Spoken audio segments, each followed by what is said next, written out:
Thanks for joining Sapelo Nerds, a coastal science podcast. I'm your host, Corinne. And I'm your host, Brittany.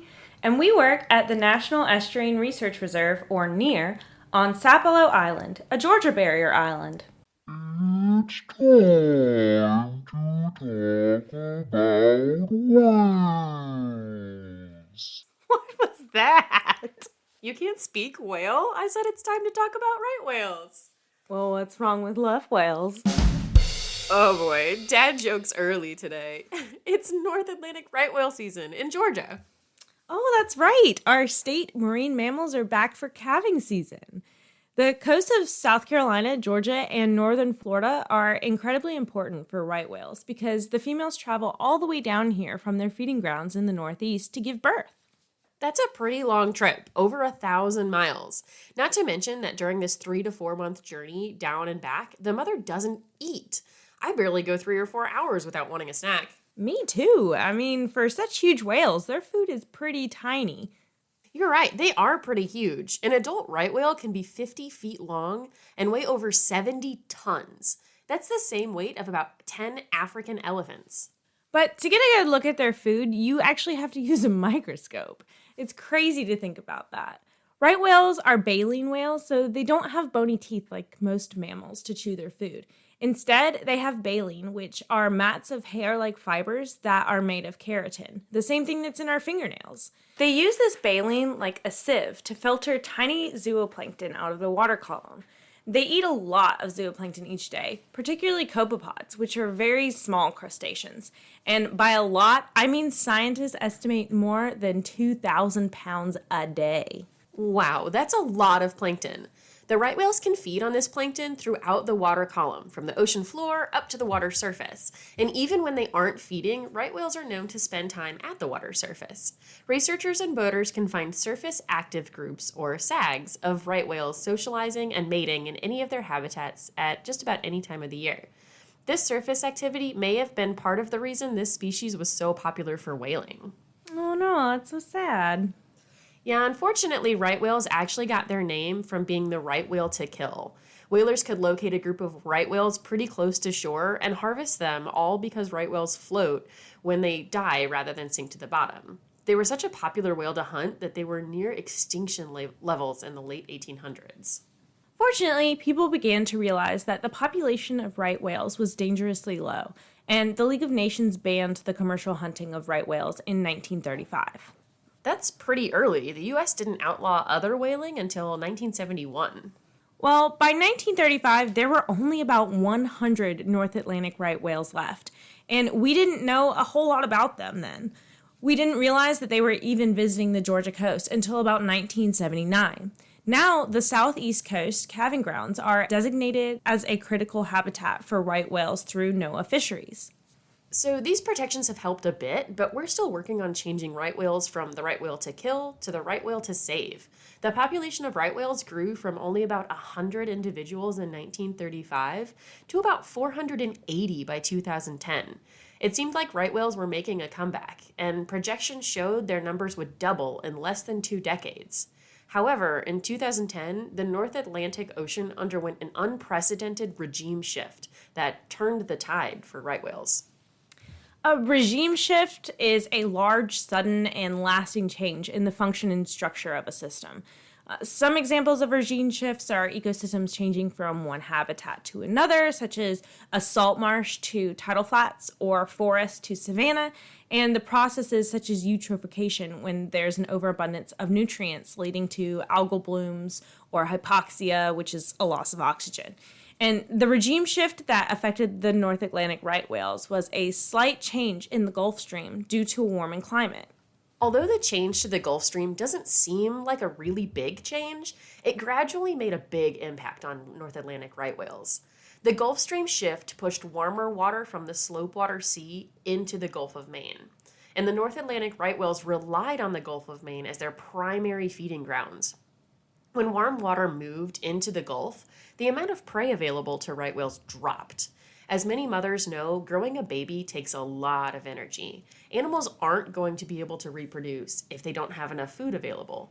The search for more food likely drove the right whales a little further north into the Gulf of St. Lawrence.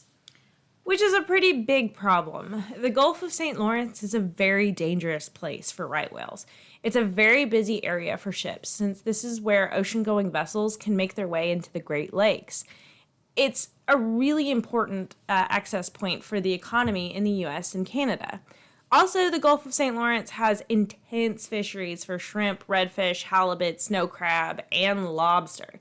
And you do know what the two biggest risks to right whales are. What are they? Ship strikes and entanglement in fishing gear, all human influenced. Yikes. So they're closer to their biggest threats and they have less food. I guess that explains why we've seen a 29% loss to the population of right whales since 2010.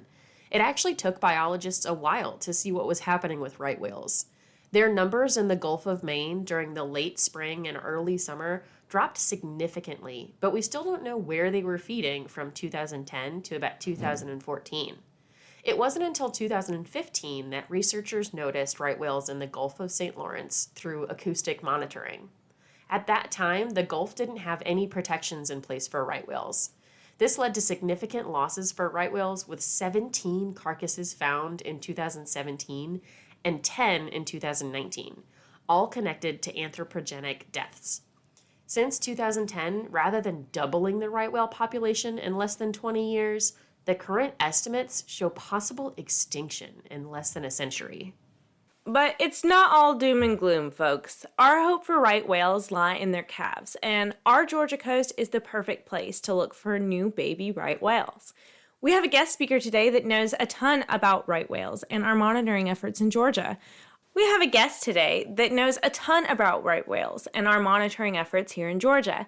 Our guest is a wildlife biologist with the Georgia Department of Natural Resources and part of the team working on right whale conservation. Trip Kolkmeyer. Hey, Trip, thank you for joining us today. Hi, thanks for having me, and thanks for helping to spread the word about right whales. So this is a busy time of year for you. When do you start looking for right whales and calves on the southeast coast? Aerial surveys begin off the Carolinas on November 15th, and surveys start here off coastal Georgia and North Florida on December 1st. We'll be out there in the boat on every good weather day through the end of March. So it seems like there are a lot of people and organizations involved in keeping an eye on right whales. Who are some of your collaborators in the white whale conservation? Here in the southeast, our collaborators are Clearwater Marine Aquarium Research Institute, Florida Fish and Wildlife Commission, and NOAA Fisheries. I guess it takes a pretty big effort for such a big animal. So how does this season look so far? Have we seen any right whales or calves already this year? This season's off to an encouraging start. So far, as of December 21st at least, there are 4 new calves out there and at least 6 other adult females on the calving grounds.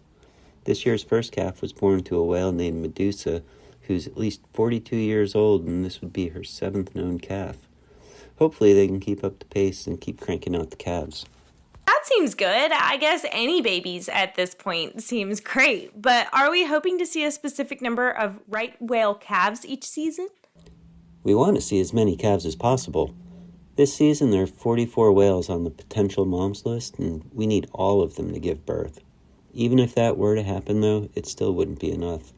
At the current rate of decline the population is experiencing, there just aren't enough reproductive females to calve their way back.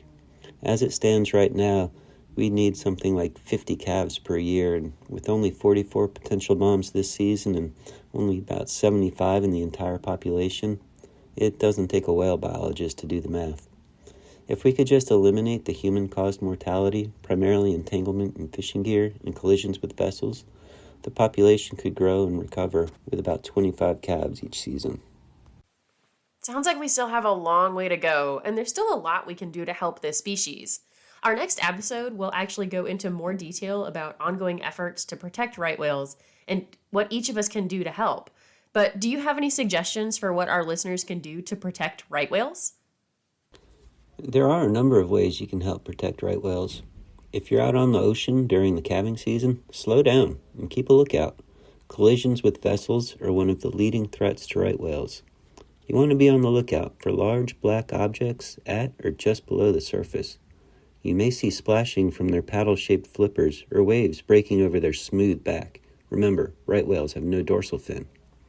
Right whales do have a unique V-shaped blow and white patches of callosities on their heads that researchers use to identify them. If you do see a right whale, you should notify the Coast Guard on VHF Channel 16 or report the sighting to the hotline at 1-877-WHALE-HELP. Or you can even use the Whale Alert app on your smartphone. Another way to help right whales is to make informed choices about the seafood you eat. Northeastern and Canadian lobster and crab fisheries use thick, heavy ropes that can entangle whales. Instead, enjoy local seafood. No active fisheries in Georgia have been implicated in right whale mortalities.